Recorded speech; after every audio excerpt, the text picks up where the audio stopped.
6e jour de cours dans cette Transat Jacques Vabre, mes premiers gros changements de rythme pour les 60 pieds monocoques et pour les 2 multi 50 encore en course. Les dépressions atlantiques, les passages de front font place désormais à une belle glissade vers l'arc antillais. La régate, la vraie, va prendre enfin tous ses droits. Je pense qu'il y a eu régate dans la première semaine de course. Il y a eu des coups tactiques, il y a ceux qui ont été chercher le front vraiment en allant faire de l'ouest, il y a d'autres qui ont essayé de l'éviter en faisant du sud.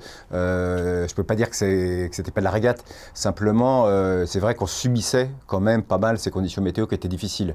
Donc là maintenant c'est un peu différent. Les marins vont encore plus jouer la stratégie. On a vu déjà qu'il y a des flottes qui se divisent un petit peu, notamment au Nimoka. Donc ça va être intéressant de savoir qui va prendre l'avantage au gré des rotations de vent, des bascules de vent, de cet alizé qui va être présent ou pas, quelle va être sa force, quelle va être sa direction en arrivant sur les Antilles, comment ça va se passer dans la mer des Caraïbes. Oui, il y a encore pas mal de questions à se poser. En 60e monocoque, 7 équipages se sont succédés en tête du classement depuis le départ. Aucun d'eux n'a tenu cette pole position plus de 24 heures.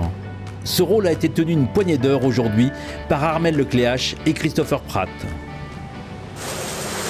Et bienvenue à bord de Banque Populaire. Voilà, nous on a des petits bricoles à faire, mais a priori le bateau a l'air en un morceau, donc voilà.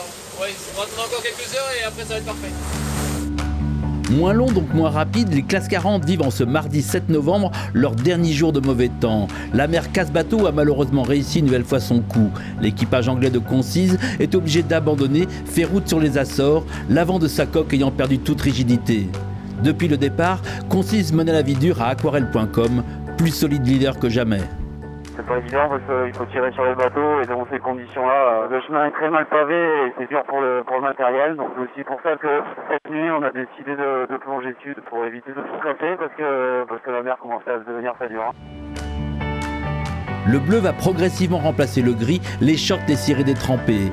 Reste que la route est encore sacrément longue, 3000 milles pour les premiers, pas une mer à boire, mais presque.